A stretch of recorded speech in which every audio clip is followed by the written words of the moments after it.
নমস্কার, শুভ্রার Bengali story telling চ্যানেলে সকলকে স্বাগত। আজকে আমি নিমাই ভট্টাচার্যের লেখা একটা মিষ্টি মধুর গল্প, যার নাম রবিবার, সেটা শোনাব। কি ব্যাপার, মিটমিট করে হাসতে হাসতে কি দেখছো? দেখছি আর ভাবছি। কি দেখছো আর কি ভাবছো? অনেক কিছু। দরজার গোড়ায় দাঁড়িয়ে দাঁড়িয়ে শুধু দেখবে আর ভাববে, কথা বলবে না? বলবো বলেই তো এসেছি, কিন্তু কিন্তু কি ভাবছি তুমি বলবো নাকি আপনি বলবো? চমৎকার! প্রজ্জ্বল হাসতে হাসতে জিজ্ঞাসা করলো, আগে কি বলতে? আগে তো তুমিই বলতাম, কিন্তু তুমি তো আর সেই আগের তুমি নেই। কেন, আমি কি পাল্টে গেছি? প্রজ্জ্বল সোজাসুজি মায়া বৌদির দিকে তাকিয়ে হাসি মুখে বলল, নাকি ভালো চাকরি করছি বলে তুমি বলতে দ্বিধা হচ্ছে? এবার মায়া বৌদিও চোখ তুলে তাকায়, বলে, তুমি হঠাৎ এত বড় হয়ে গেছো যে আমাদের মতো সাধারণ মানুষের দ্বিধা হওয়াটা তো স্বাভাবিক। ও তাই নাকি? নিশ্চয়, এখন খুব বড় হয়েছি। আর আগে বুঝি খুব ছোট ছিলাম? তা তো বলছি না, তবে তুমি যে এখন অনেক বড় হয়েছো তা তো ঠিক। তার জন্য তোমার সংকোচ বোধ করার কি কারণটা ঘটলো? আমি যাই হই, তুমি তো আমার সেই বৌদিই আছো। মায়াবতী জানতো প্রজ্জ্বল বড় হলেও পাল্টাতে পারে না, আর পাল্টাবেও না। তবুও দ্বিধা এসেছিল, আসাটাই স্বাভাবিক। ডিজিপি অ্যান্টি অফিসের আপার ডিভিশন কেরানি স্ত্রীর পক্ষে একজন আইএএস অফিসারের কাছে সহজ হওয়া কিছুতেই সম্ভব নয়। সে প্রজ্জ্বল হলেও নয়। প্রজ্জ্বলের কথায় মায়া বৌদি খুশি হয়। মামি দু হাতে 2 কাপ চা নিয়ে ঘরে ঢুকতে গিয়ে মায়া বৌদিকে দরজার গোড়ায় দাঁড়িয়ে থাকতে দেখে বলল, কি রে মায়া, দাঁড়িয়ে আছিস কেন? মায়া বৌদি কিছু বলার আগেই প্রজ্জ্বল হাসতে হাসতে বলল, জানো মামি, মা বৌদি পুজোর সময় থিয়েটার করবে বলে এখন থেকে রিহার্সাল দিচ্ছে। সেন্টার টেবিলে চায়ের কাপ নামিয়ে রেখে মামি অবাক হয়ে জিজ্ঞাসা করলো, তার মানে? আমি মামার অন্ন ধ্বংস করে ভালো চাকরি পেয়েছি বলে মায়া বৌদি আমাকে তুমি বলতে ভরসা পাচ্ছে না। প্রজ্জ্বল মায়া বৌদির দিকে তাকিয়ে হাসতে হাসতে কথাগুলো বলল। এবার মামিও হাসে। তোর কি মাথা খারাপ হয়েছে মায়া? মানা আইএএস হয়েছে বলে কি আমি মামি নই, নাকি তুই বৌদি নোস? মামি আর কথা না বলে রান্নাঘরে চলে গেল। মামা বাথরুমে, বেরোলেই খেতে বসবে। 8:40 হয়ে গেছে। মামি চলে যেতেই প্রজ্জ্বল উঠে গিয়ে মায়া বৌদির হাত ধরে এনে পাশে বসালো। নাও চা খাও। খাচ্ছি। চা খেতে খেতে প্রজ্জ্বল জিজ্ঞাসা করলো, বলো কি ব্যাপার? শুনলাম তুমি এসেছ, তাছাড়া কদিন থাকছো বলে একটা কথা বলতে এসেছিলাম। কি কথা? সামনের শনিবার দিল্লিতে থাকবে?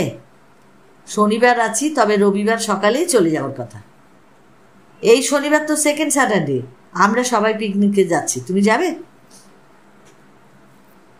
এই রামকৃষ্ণপুরমের মামার বাড়িতে কটা বছর থাকার সময় প্রজ্জ্বল তখন প্রায় প্রত্যেকটা পিকনিকেই গেছে, আনন্দ করেছে, দারুণ আনন্দ করেছে। প্রথমবার যেতে চায়নি, তখন কলকাতা থেকেও নতুন এসেছে, পাড়ার সবার সঙ্গে পরিচয়ও হয়নি, ঘনিষ্ঠতা তো দূরের কথা। প্রজ্জ্বল ভেবেছিল পিকনিকে গিয়ে চুপচাপ একলা একলা কাটাবার চাইতে বাড়িতে থাকাই ভালো, কিন্তু পারেনি, যেতে হয়েছিল। মামা মামি এসব ব্যাপারে সবার চাইতে খুব উৎসাহী। মামির কাছেই পাড়ার সবাই চাঁদা জমা দিচ্ছিল। মামা মামির কথা ফেলতে সে পারেনি। প্রজ্জ্বল নতুন হলেও কিন্তু সে পিকনিকে গেছিল। প্রজ্জ্বলের মামা মামি দুজনে খুব ভালো মানুষ, তাদের মনটাও বড় উদার। পোস্ট অফিসের সামান্য চাকরি করেন মামা, কিন্তু তবুও প্রজ্জ্বল যখন ইসলামিক হিস্ট্রি নিয়ে MA পড়ার জন্য দিল্লি জামিয়া মিলিয়া বিশ্ববিদ্যালয়ে অ্যাডমিশন নিল, তখন কিন্তু কিছুতেই ওকে হোস্টেলে তারা থাকতে দিলেন না। তা হয় না রে মানা, আমি দিল্লিতে থাকতে তুই হোস্টেলে থাকবি, তা কখনোই হয় না। মামি বললেন, আচ্ছা কয়েক মাস তো থাক, তারপর যদি তোমার অসুবিধা হয় তাহলে তখন হোস্টেলে চলে যাও। এরপর আর কি বলবে? হোস্টেলের জন্য ফর্ম ভর্তি করেও জমা দিল না। রামকৃষ্ণপুরমে মামার ফ্ল্যাটে থেকেই জামিয়া মিলিয়াতে সে পড়তে লাগলো।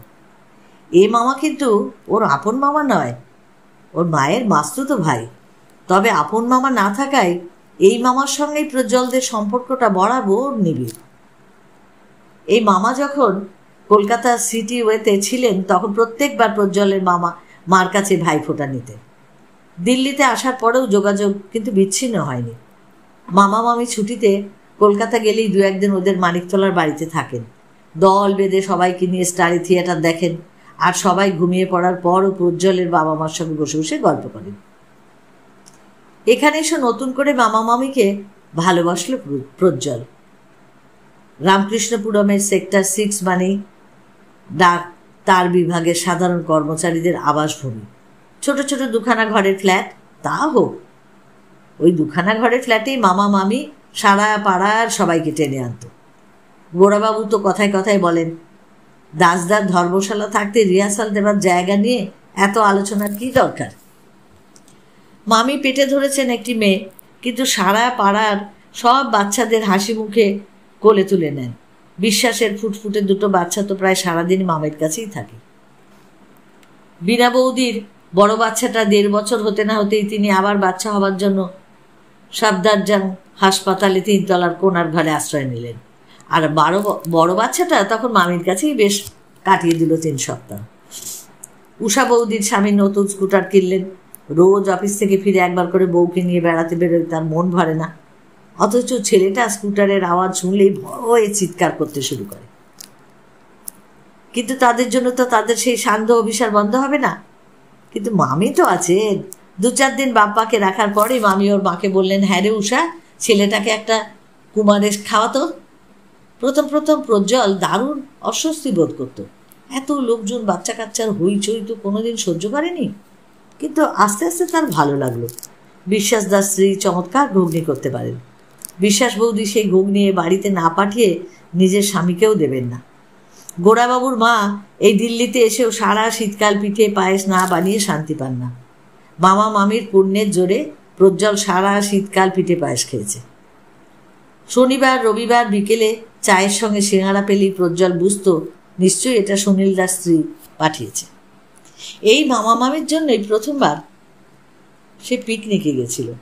একদল অপরিচিত মানুষের সঙ্গে গিয়েও মন ভরে গেছিল প্রজ্জ্বলের। তারপর থেকে সে প্রত্যেকবার গেছে। মামা মামির তাগিদে নয়, নিজের আগ্রহেতেই গেছে। এই মায়াবৌদির সঙ্গে তো পিকনিকে গিয়ে ওর প্রথম আলাপ। পিকনিকের কথা শুনতেই প্রজ্জ্বলের মনে অনেক দিনের একটা অনেক মিষ্টি ছবি ফুটে উঠল। প্রজ্জ্বল খুশি হয়ে বলল, এবার কোথায় যাচ্ছ? দাসনায়। দাসনায় আগে পিকনিক হয়নি? না। সবাই যাচ্ছে? হ্যাঁ হ্যাঁ। প্রজ্জ্বল একটু ভেবে বলল, কিন্তু বৌদি, আমি কি শনিবারে যেতে পারবো? কেন? সেকেন্ড স্যাটারডে তো সব বন্ধ। তবুও আমাদের মিটিং বোধহয় চলবে। যাই হোক, একটু চেষ্টা করো, তুমি গেলে কিন্তু সবাই খুশি হবে। শুধু তোমরা কেন, আমিও খুব খুশি হব। তাছাড়া এখন তো এইসব সুযোগ পাই না। মায়া বৌদি চলে যাওয়ার পর মামাও অফিস রওনা হলো। মামি তখনও রান্নাঘরে ব্যস্ত। মামি এই একবেলাতেই 2 বেলা রান্না করে বরাবর। প্রজ্জ্বল বাইরের ঘরে জানলার ধারে বসে দূরের কুতুব মিনার দেখতে পেয়ে ওর মনে পড়ল সেই আগেকার কত কথা, কত স্মৃতি। সেবার কুতুব মিনারের পেছন দিকের পাহাড়ের ওপরে পিকনিক হচ্ছিল। সুনীলবাবু আর গোড়াবাবু মাংস রাঁধতে ব্যস্ত, আর সবাই বসে আড্ডা দিচ্ছিল। হঠাৎ বিশ্বাসদা বললেন, জয়া, 2-একটা গান শোনাতো। সঙ্গে সঙ্গে অনেকে বললেন, হ্যাঁ হ্যাঁ জয়া, গান শোনাও। এতদিন পর প্রজ্জ্বলের ঠিক মনে নেই, তবে বোধহয় 3-4টে গান গেয়েছিল। তার মধ্যে একটা রবীন্দ্রনাথের গান, বাকিগুলো সব বাংলা সিনেমার গান। সবাই বাহবা দিলে প্রজ্জ্বলের ভালো লাগেনি। রবীন্দ্রসঙ্গীতের একটা পুরো প্যারাগ্রাফ বাদ দিয়েছিল বলে মনে মনে সে খুব বিরক্ত হয়েছিল, আর অবাকও হয়েছিল। জয়ার পর একটা ছেলে গান শোনালো, ভাটিয়ালি বোধহয়। তবে স্পষ্ট মনে আছে মণিমালার কথা। মাংস রাঁধতে রাঁধতে হঠাৎ গোড়াবাবু এসে বললেন, এই মণিমালা, এবার তুই একটা গান শোনা। প্রজ্জ্বল এক কোণায় বসেছিল। এতক্ষণ সে মণিমালাকে দেখতে পায়নি। এবার দেখলো ওই কোণে একটা মিষ্টি মেয়ে মুখ কাচুমাচু করে বলল, কাকু, আমাকে গাইতে বলবেন না। গোড়াবাবু তবু বললেন, কেন রে, অন্তত একটা গান তো শোনাবি। মামিও বললেন, হ্যাঁ একটা গান শোনা, কতদিন তোর গান শুনি না। মণিমালা গাইল। প্রজ্জ্বলের স্পষ্ট মনে আছে, ওই ফাল্গুনের আকাশ আমার ভরল আলোয়, আকাশ আমি ভরব গানে গেয়েছিল। ওই একটাই গান গেয়েছিল, কিন্তু তাতেই প্রজ্জ্বলের মনটা ভরে গেছিল। একটু পরে একটু ফাঁকায় মামিকে বলেছিল, মামি তোমাদের ওই জয়াকে অন্তত রবীন্দ্রসঙ্গীত গাইতে বারণ করে দিও। কেন রে? পুরো একটা প্যারাগ্রাফ বাদ দিয়েছে। ও তাই নাকি? তবে কি মণিমালা ঠিক গেয়েছে? হ্যাঁ মামি, মেয়েটা কিন্তু ভারী সুন্দর গেয়েছে। খাওয়া দাওয়ার পর মামি আলাপ করিয়ে দিয়েছিলেন ওদের। এদিকে শোন মালা। মালা কাছে এসে বললেন, আমাদের ভাগ্নের সঙ্গে আলাপ নেই তো তোর? মণিমালা শুধু মাথা নেড়ে জানালো, না। আমাদের ভাগ্নে প্রজ্জ্বল জামিয়া মিলিয়াতে ইসলামিক হিস্ট্রি নিয়ে এমএ পড়ছে, তারপর রিসার্চ করবে। তোর গান ওর খুব ভালো লেগেছে।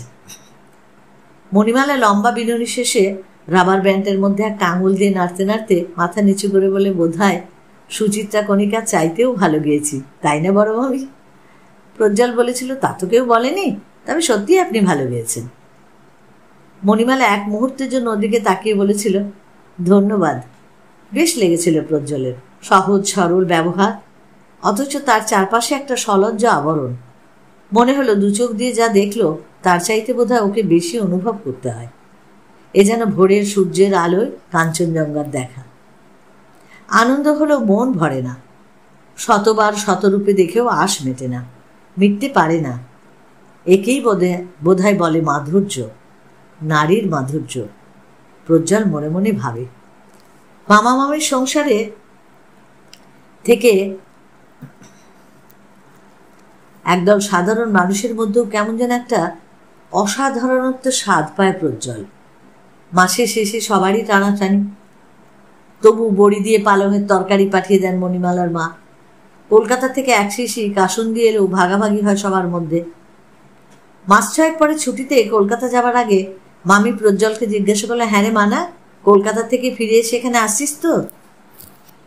প্রজ্জ্বল পাল্টা প্রশ্ন করেছিল, কেন, তুমি কি আমাকে না তাড়িয়ে শান্তি পাচ্ছ না? মামি হাসতে হাসতে বলেছিল, ঠিক বলেছিস, তোকে আর সহ্য করতে পারছি না। পরের বার তুগলকবাদী পিকনিক করতে গিয়ে প্রজ্জ্বল আর চুপ করে কোথাও বসে থাকেনি। সুনীলবাবুর হুকুম মতো মাংসে নুন দিয়েছে, গোড়াবাবুর ফরমেশে মতো জল টেনে এনেছে। তারপর গানের আসরে সবার সামনে জয়াকে বলেছে, গতবারের মতো পুরো প্যারাগ্রাফ বাদ দিয়ে গাইলে এবার কিন্তু আর সহ্য করবো না। জয়াও চুপ করে থাকেনি। তুমি কি রবি ঠাকুরের নাচ জামাই যে তোমার কথা মতো আমাকে রবীন্দ্রসঙ্গীত গাইতে হবে? মণিমালা বলেছিল, মান্নাদাকে অমন করে চিমটি কাটিস না জয়া, জামিয়া মিলিয়াতে ইসলামিক হিস্ট্রি নিয়ে এমএ পড়তে হলে রবীন্দ্রসঙ্গীতে অনার্স থাকতে হয়, তা বুঝি জানিস না? প্রজ্জ্বল বলেছিল, জয়া যে রবীন্দ্রনাথের গান গায়, সে রবীন্দ্রনাথ কি গভর্নমেন্ট অফ ইন্ডিয়ার আন্ডার সেক্রেটারি?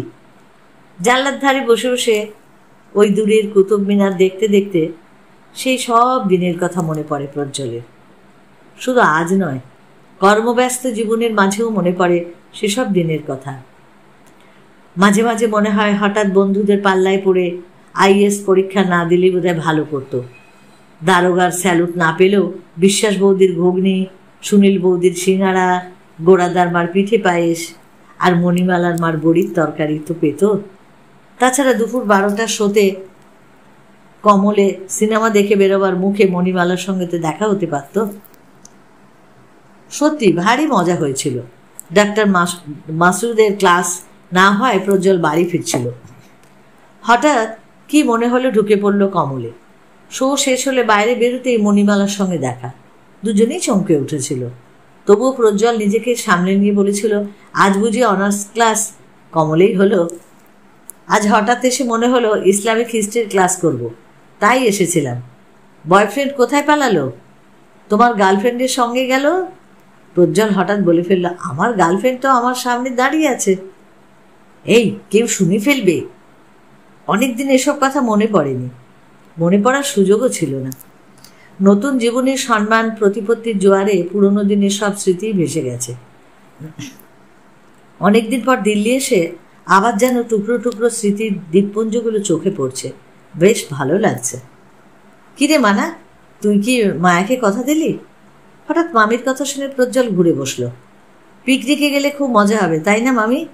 তা তো হবেই, কিন্তু তুই কি শনিবারে যেতে পারবি? সেটাই তো সন্দেহ। আজ খোঁজ করব, তবে রবিবার হলে নিশ্চয়ই যেতাম। রবিবার হলে যেতে পারবি? প্রোগ্রামটা একটু ওলট পালট হয়ে গেলেও তো পারবো। তাহলে শনিবারের বদলে রোববার করতে বলবো? কিন্তু তাতে তো সবার মুশকিল হতে পারে। আচ্ছা, আমি ওদের বলেই দেখি না কি হয়। মিটিং শেষ হবার পর 2-3 জন বন্ধুর সঙ্গে দেখা করে ফিরতে ফিরতে প্রজ্জ্বলের বেশ রাত হয়ে গেল। সামনের ঘরে ঢুকতেই দেখলো পাড়ার অনেকেই বসে আছে। গোড়াবাবু, সুনীলবাবু, বিশ্বাসবাবু, আরও 2-3 জন। প্রজ্জ্বলকে দেখে মামি বলল, জানিস না, রবিবারেই পিকনিক হবে। আমার জন্য তোমাদের অনেক ঝামেলা হলো তো। গোড়াবাবু বললেন, কি যে বলো ভায়া, তুমি গেলে সবাই কত খুশি হবে তা জানো? প্রজ্জ্বল হাসতে হাসতে মামির পাশে বসলো। মামি, কত চাঁদা দিতে হবে? তোর আবার চাঁদা কিসের? তার মানে তোর চাঁদা আমি দিয়ে দিয়েছি। তা হবে না মামি, বরং তোমাদের চাঁদাও আমি দেব। মামা বললেন, তুই কি পাগল হয়েছিস মানা? প্রজ্জ্বল হাসতে হাসতে বলল, তুমি সাদাসিধে মানুষ বলে মামির চালাকি ধরতে পারছো না। মামি ভাবছে আমার কাছ থেকে চাঁদা নিলে ভালো শাড়িটা আর বাগাতে পারবে না। মামি সঙ্গে সঙ্গে প্রজ্জ্বলের পিঠে একটা চড় মেরে বলে, তুই কি ভেবেছিস আমি তোর মতো ঘুষখোর আইএস? কেন শাক দিয়ে মাছ ঢাকার চেষ্টা করছো? বলো কত চাঁদা দিতে হবে। মধ্যস্থতা করলেন গোড়াবাবু। না বৌদি, এবার আর তোমরা চাঁদা দেবে না, ভাগ্নেই তোমাদের চাঁদা দেবে। নট অনলি দ্যাট, তুমি নতুন শাড়ি পরে পিকনিকে যাবে। প্রজ্জ্বল আবার হাসে। জাজমেন্টে ফাঁক থেকে গেল গোড়াদা। কেন, কি ফাঁক থাকলো? আমি শাড়ি কিনে দেবো ঠিকই, কিন্তু সায়া ব্লাউজ মামি মামার কাছ থেকে বাগাবে। সবাই হো হো করে হেসে ওঠে। রবিবার। বাইরের ঘরের বেড কাম সোফায় উপুর হয়ে শুয়ে প্রজ্জ্বল তখনও বোধহয় স্বপ্ন দেখছিল। মামি চায়ের কাপ সেন্টার টেবিলে রেখে ডাক দিলেন, ও মানে ওর 6টা যে বাজে। প্রজ্জ্বল অঘরে ঘুমোচ্ছে, উঠল না। মামি এবার ওর গায়ে হাত দিয়ে ডাকলেন, মানা, উঠবি না? চা তো ঠান্ডা হয়ে যাচ্ছে। আস্তে আস্তে চোখ মেলল প্রজ্জ্বল, ঘুরে দেখলো মামি। কি ব্যাপার, ডাকছো নাকি? ওঠ, চা তো ঠান্ডা হয়ে যাচ্ছে। হ্যাঁ হ্যাঁ, উঠছি। মামা উঠেছে? হ্যাঁ হ্যাঁ, ও তো বাথরুমে গেছে। এত ভোরে? 7টায় বাস ছাড়বি তো? ও তাই নাকি? এখন কটা বাজে? 6:15 হবে। প্রজ্জ্বল চায়ের কাপ তুলে নিতেই মামি বলল, তোর মামা বেরোলেই বাথরুমে যাবি, দেরি করিস না কিন্তু। না না, ঠিক আছে। 7টা নয়, বাস ছাড়তে ছাড়তে প্রায় 8টা হলো। প্রত্যেকেরই এমন হয়, এর চাইতে বোধহয় আগে সম্ভব হয় না। বাস ছাড়ার পর সুনীলবাবু বললেন, রওনা হতে বড্ড দেরি হয়ে গেল, মাংসটা খারাপ না হয়ে যায়। গোড়াবাবু সঙ্গে সঙ্গে বললে, তোর কি মাথা খারাপ? অত রাত্রে কাটা মাংস সারা রাত বরফ দিয়ে রাখার পর কখনো খারাপ হতে পারে? প্রায় 2 বছর পর এতগুলো পরিচিত মানুষের মধ্যে নিজেকে পেয়ে প্রজ্জ্বল খুব খুশি। মাসিমা চিনতে পারছেন? হ্যাঁ হ্যাঁ, চিনব না কেন? বলুন তো আমি কে? কে আবার? তুমি তো মানা। মানিকদা, কেমন আছেন? ভালো। আপনার খবর ভালো তো? এমনি ভালোই, তবে তখনকার মতো হই হুল্লোড় করার সুযোগ তার পাই না। মানিকদা হেসে বললেন, এখন আপনি এত বড় হয়ে গেছেন যে সব ফ্রিডম তো এনজয় করা সম্ভব নয়। প্রজ্জ্বলও হাসে, কিন্তু বয়স তো 26, মন যে মানে না। কিছুতেই নিজের জায়গায় বসে থাকতে পারছে না প্রজ্জ্বল। প্রত্যেকটা সিটের কাছে দাঁড়িয়ে কথা বলছে। আরে জয়া, কেমন আছো? ভালো। তাহলে চিনতে পেরেছেন? চিনতে পারবো না, অনেকেই পারে না। আমি তো অনেক না, আমি সামান্য একজন। জয়া হাসে, কথা বলে না। হাসছো যে? দেখছি এত বড় অফিসার হয়ে কথাবার্তার ধরন দেখছি বদলায়নি। বদলালে বুঝি খুশি হতে? আরে মায়া বৌদি, তোমাকেই খুঁজছিলাম। কেন? তুমি পিকনিকে যাচ্ছ, অথচ চাঁদাটা তো এখনো দিলে না। এমন ঘুষ খাবার হ্যাবিট হয়েছে যে পিকনিকে চাঁদা পর্যন্ত পকেটে পুড়তে শুরু করেছো। রিং রোড দিয়ে বাস ছুটে যমুনা ব্রিজ পার হলো। মামি বিশ্বাসদার ছোট ছেলেটাকে কোলে নিয়ে বললেন, ওই দেখ, উঠ। প্রজ্জ্বলকে দেখে মামি বললেন, কি রে, তুই ঘুরে ঘুরেই বেড়াবি, বসবি না? রোজই তো বসে বসে কাটাই। প্রজ্জ্বল আরেকটু এগিয়ে যায়। কি মণিমালা, এখানে লুকিয়ে রয়েছ? বড় বড় চোখ দুটো তুলে এক মুহূর্তের জন্য প্রজ্জ্বলকে দেখি মণিমালা দৃষ্টি ঘুরিয়ে নিল, একটু হাসলো, একটু যেন শুকনো হাসি। লুকিয়ে রয়েছি কোথায়? এতদিন পর দিল্লি এলাম, অথচ একবারও তো খোঁজ খবর নিলে না। আমি জানতাম না আপনি এসেছেন। যাই হোক, আজ কিন্তু গান শুনবো। আমি আর আজকাল গান গাই না। কেন? ভালো লাগে না। না লাগলেও কিন্তু শোনাতে হবে। দাসনায় পৌঁছে ফাল্গুনি সেই গানটা শোনাবে। কোন গানটা? সেই যে আকাশ আমায় ভরল আলোয়, আকাশ আমি ভরবো গানে। মণিমালা বিস্মিত হয়। এখনো মনে আছে ওই গানটার কথা? কখন যে হিন্দন নদী পার হয়ে হাপুড়ের রাস্তায় বাস প্রায় দাসনার কাছাকাছি এসে গেছে, তা অনেকেই টের পায়নি। হঠাৎ সুনীলবাবু চিৎকার করে উঠলেন, ব্যাস ব্যাস, ব্রিজকে বাদ ডায়না টানলে না। ছোট্ট একটা ব্রিজ পার হয়ে বাস ডান দিকেই ঘুরল। ছোট খালের পার দিয়ে মাইলখানেক যাওয়ার পর একটা গেটের সামনে বাস থামলো। 2-3 জন বাস থেকে নেমে চৌকিদারকে ইরিগেশন ডিপার্টমেন্টের অর্ডার দেখাতেই সে গেট খুলে দিল। ইন্সপেকশন বাংলোটা পুরনো হলেও পরিবেশটা বেশ সুন্দর। সামনে পেছনে বিরাট লন, সামনের দিকে লনের পাশ দিয়ে ইরিগেশন ক্যানাল ধনুকের মতো বেঁকে ঘুরে ঘুরে গেছে।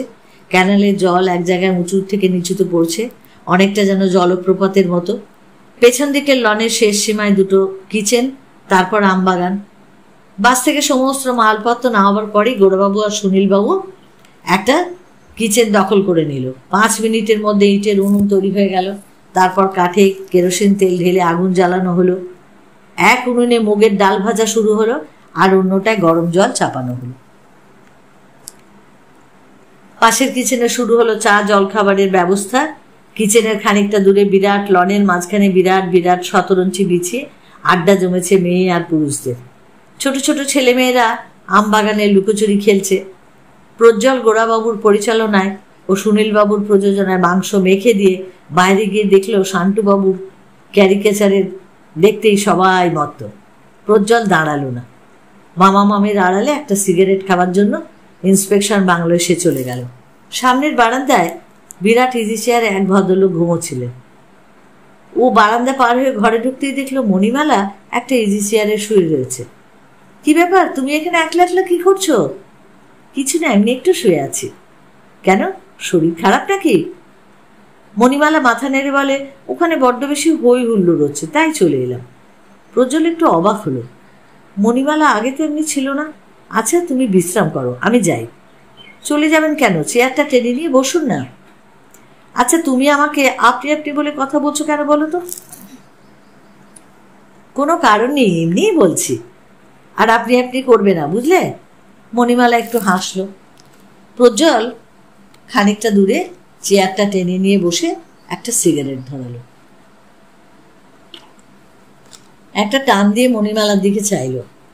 তুমি আমাকে ওই গানটা শোনাবে না? সত্যি, আজকাল একদম আর গান গাই না। কেন? মণিমালা যেন একটু ভাবে এক মুহূর্ত। এমনি ভালো লাগে না, কিন্তু ওই গানটা যে না শুনলে আমি ঠিক শান্তি পাচ্ছি না। কেন, কি ব্যাপার বলুন তো? আবার বলুন তো। মণিমালা হাসে, বোধহয় একটু জোর করেই হাসলো। আচ্ছা আচ্ছা, শুনি, কি ব্যাপার? কি আর ব্যাপার, তোমার ওই গানটা কিন্তু আমার খুব ভালো লেগেছিল। এতদিন পর্যন্ত আপনার মনে আছে? আরও কি কি মনে আছে শুনবে? মণিমালা এবার হাসে। বোধহয় অতীত দিনের স্মৃতি রোমন্থন করতে ভালোই লাগে। উত্তরের অপেক্ষা না করেই প্রজ্জ্বল বলল, কমলের সিনেমা দেখার কথা মনে আছে? তাছাড়া দোলের দিন কি কাণ্ডটাই হয়েছিল। বিশেষ কিছুই না, পুরোনো দিনের ছোট ছোট কয়েকটা মিষ্টি স্মৃতির টুকরো। তবু ভাবতে গিয়ে ভালো লাগলো মণিমালার। বোধহয় একটু লজ্জাও পেল। মুখ নিচু করে প্রায় বলল, এখনো সেসব মনে আছে দেখছি।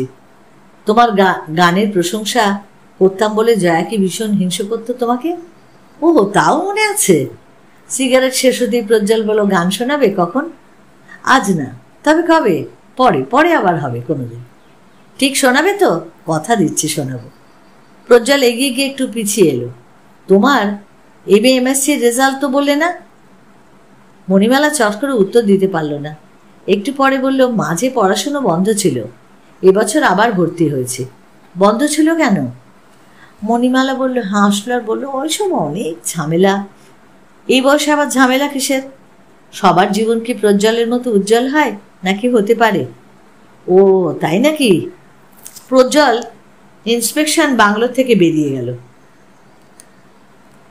সে জানলো না মণিমালা তার চলে যাবার পথের দিকেই চেয়ে রইল।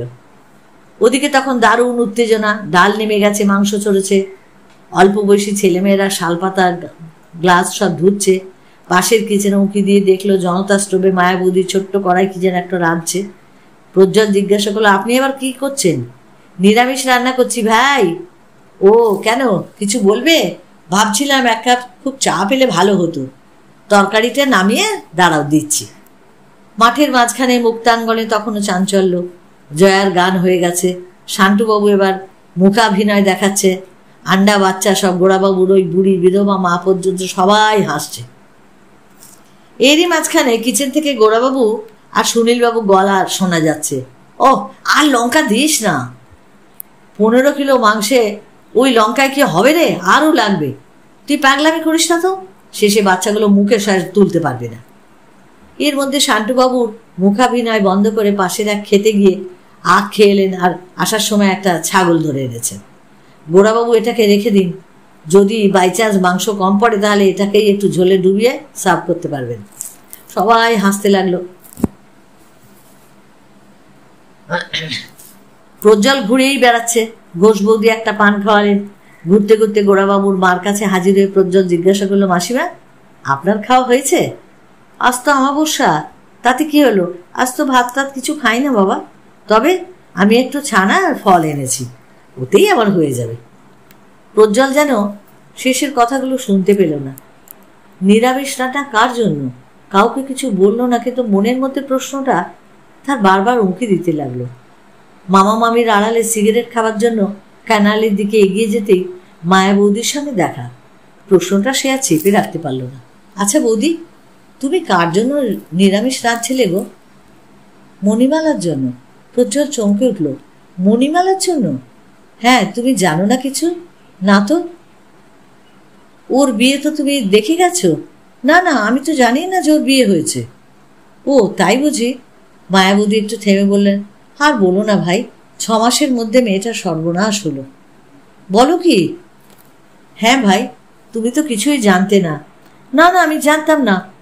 মায়াবতী চলে গেল। প্রজ্জ্বল সিগারেটটা হাতে নিয়ে পাথরের মতো চুপ করে দাঁড়িয়ে রইল অনেকক্ষণ। তারপর হঠাৎ খেয়াল হতেই সিগারেটটা ছুঁড়ে ফেলে দিয়ে ইন্সপেকশন বাংলায় ঢুকলো। বারান্দা পার হয়ে ঘরে ঢুকে গিয়েই মণিমালার সঙ্গে দেখা, একেবারে মুখোমুখি। প্রজ্জ্বল থমকে নাড়ালো, কিন্তু মুখে কিছু বলতে পারল না। মণিমালাই আগে কথা বলল, কি হলো, অমন করে দাঁড়িয়ে আছেন কেন? মুখ নিচু করে ঠোঁট কামড়াতে কামড়াতে প্রজ্জ্বল তবু চুপ করেই দাঁড়িয়ে রইল। আরে কি হলো, কথা বলছেন না কেন? আমি তো কিছুই জানতাম না মণিমালা। মণিমালা হাসল, জেনে আর কি হবে। আবার একটু নীরবতা।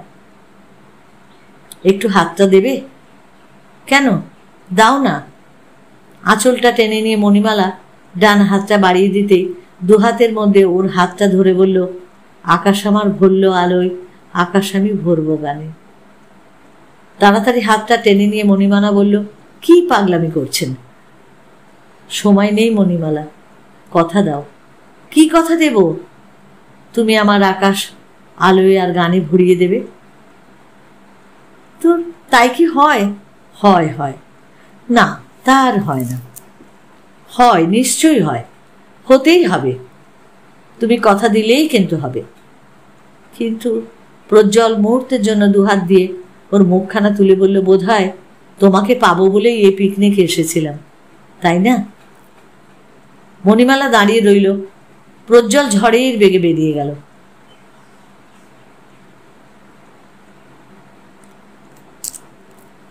মামিকে সম্বোধন করে একটা চিঠি, মামি জয়পুর ফিরে এসো, বারবার মণিমালার কথা মনে পড়ছে। মন্দির আছে, বিগ্রহ আছে, অথচ শুধু পূজারীর অভাবে ওর জীবন এমনভাবে নষ্ট হতে পারে না।